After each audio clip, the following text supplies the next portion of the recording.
So as you can see, I bought a really boring car. A brand new 2026 Volkswagen Jetta Sport Edition. Does the Sport Edition do a lot? No. Is it still boring? Yes. But do I have a car payment? No. I own this thing in full, baby. And many of you are probably confused.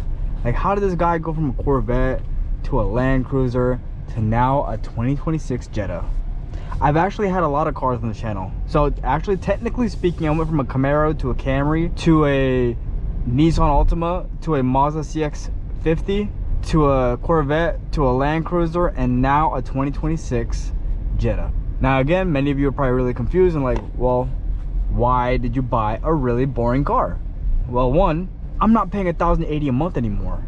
Two, I don't owe 60 grand on a $75,000 SUV anymore. And three, this is the start of my rental car business. You heard it here. I have decided to launch my rental car business. And there's no other better car than a 2026 Volkswagen Jetta, because you get the 4-year 50,000 mile bumper to bumper warranty, and then you also get a 3-year 30,000 mile maintenance for free. The car is paid off, so I don't have to pay anything. Like I mean, it's just mine. I don't have to pay monthly for it. So if you really think about it, that's straight profit in my pocket, minus the wear and tear and whatever, but straight profit. Okay, I got this car yesterday. I drove it to the gym, I drove it back, I drove it to the mall, I drove it back. I drove it 129 miles and I had 355 miles on the tank when they gave me the free tank. It still says 360. That's insanity. I'm averaging about 50 miles per gallon. I mean, the car is sick. It's dope. Average economy is actually 17.9 miles per gallon since the start of this trip, okay? But I mean, I've seen anywhere like go up to 80, right? I mean, the gas is phenomenal. It's affordable and it looks good. It's a great vehicle. But yes, this is the first vehicle of my fleet, of my rental car business. You know, I bought the Corvette with in mind, like I wanted to do the same thing with the Corvette, but it attracts a lot of stupid young kids who just don't respect your property. And when I had the Corvette, like, it seems really easy at first, like, oh, I'm gonna rent out a vet, whatever. The insurance you have to get is super expensive for that. Two, it was so uneasy to have my Corvette rented out. Like, I just couldn't. I couldn't let it go. It became my baby very quickly. So that kind of failed. I don't even live in Miami, okay? I don't live in a city or a place where there's a lot of hot shots trying to look like they're richer than they are and rent out a vet. Like, the demographic here is not it. This is a suburb area, okay? People want a vet, they can buy it. Let's just put it that way. Or they can go test drive it, right?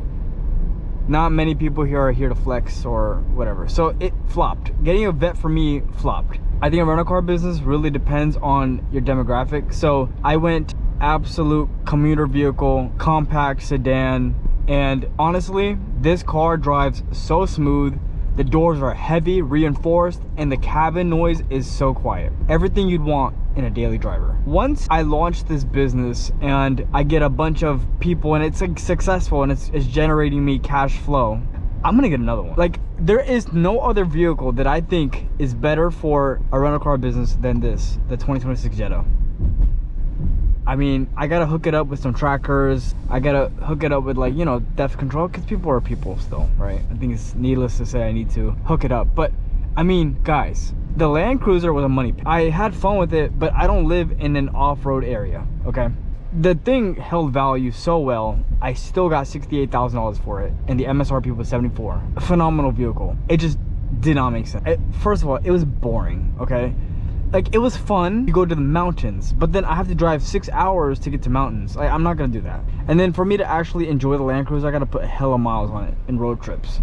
So it just was like I didn't miss when I got rid of the vet, because there was talks of the market just tanking with all the new cars coming out and the Stingray lineup just getting shit on, which it didn't. So I guess the market or the news was fake, because Stingrays were still pricey as hell. I honestly shouldn't have got rid of that car. I think that was one of my favorite cars that I owned. But again, I put mileage on it like crazy. I put 15,000 miles on it within its first year. So I was driving it everywhere. And I got to a point where, like, if you put 15,000 miles in your first year of ownership, just get rid of the car, because that's when your value really tanks. I can't wait to show you guys the exterior of my new 2026 Volkswagen Jetta. I mean, it's a really nice car. Now, don't compare this to a Bentley, okay, or a Benz. I mean, it's just a really nice car. Backup camera doesn't have any of that special features. I mean, it has a backup camera, but it doesn't have like the thing where it moves. Touch screen, AC, cold, hot, it's like sliding. No haptic feedback. Heated seats, that's a plus. Cruise control, that's a plus. Different view modes for your gauge clusters, that's dope. It puts the map, like the route guidance, in your line of vision. Auto stop start, cool. Auto hold too. Eco mode, emergency brake. Basic ass car, boring ass car. Not fast, not cool, but it's everything that you need in a daily vehicle. Now, I will say this though. This car has many competitors in its price point, but you don't get that 4-year, 50,000 bumper to bumper with a Corolla or a Honda Civic. You get that peace of mind maintenance with this car because it's German. But because it's German, they really honed in on some aesthetics that you can see from the Audi. I'm pretty sure the Volkswagen guy said that this was kind of similar to the A4. I don't know, but it does look like an Audi. It drives like an Audi, feels like an Audi, just with Volkswagen badge. Now, don't forget, Volkswagen owns Porsche, Bugatti, Lamborghini. Just remember, you're technically driving a Lamborghini. Okay, so I mean, if you have this car, you're driving a Lamb. This is my Lamborghini Jetta for now, until I start renting it out. I don't know how much this is gonna make me. Like, I wonder, like daily I'll probably charge like 50 bucks a day. Keep it affordable, you know, see where that goes. 50 bucks a day is not bad. Very spacious back seat. Blind spot monitors, pretty cool feature to have. Now take notice, that gauge cluster, and I'm gonna include clips from when I first got it, has been the same. Like the gas mileage has been the same. So it's ridiculous how good the gas is on this car. I'm actually impressed, but I could be over exaggerating because I came from gas guzzlers, right? I was driving a Corvette with premium gas and then a Land Cruiser with big tank. So I could be just coming from a horrible experience. And I mean, honestly, bro, I like this car a lot. Like, I genuinely like this car a lot.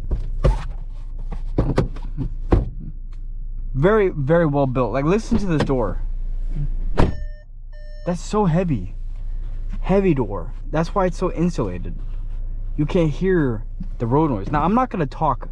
This portion of the video is going to be ASMR, me driving back, okay? But, I mean, just listen how quiet it is.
It's so quiet. I can hear myself breathe. So smooth. It is honestly one of those cars you just gotta drive. Wireless CarPlay too, nice touch. I will say, do not buy this car if you like music. The music audio system in this car sucks. I mean, it is so bad. Like, I'm pretty sure you're better off playing music on your phone than the actual audio system in this car. Now, I heard there's a Beats version, and I don't know how much better that sounds. I haven't tested it out. This was the first one I touched. I drove it, I bought it, and you know, we went from there. I didn't really, I mean, the whole process took like 2-3 hours. I literally just walked in, test drove it. I was like, wow, this is nice, let's get rid of it. They gave me a good price on Land Cruiser. I bought it, and I'm happy. But the audio system is absolute garbo. Now, I could have got a GLI, but like I said, this isn't my main car, bro. This is not my car that I want. This is my business car that I plan on renting out. The first car of my fleet. I still have my Cadillac, so honestly, it didn't make sense for me to have a Land Cruiser because I liked the Cadillac more than the Cruiser. When I drove it, it was faster, it was nicer, it's faster. So like, I honestly like the Cadillac more. So I have the Cadillac, I have this, and I mean, let's just see. And if you want me to film the process of me starting a rental car business, let me know in the comments below. Man, I can film the whole process and see. If I fail, I fail. If I don't, I mean, you'll see. I won't fail. But just drop a like and comment below if you want to see me teach you guys how to do it. I'm starting. Like, I gotta Google some stuff. I don't want to use Turo.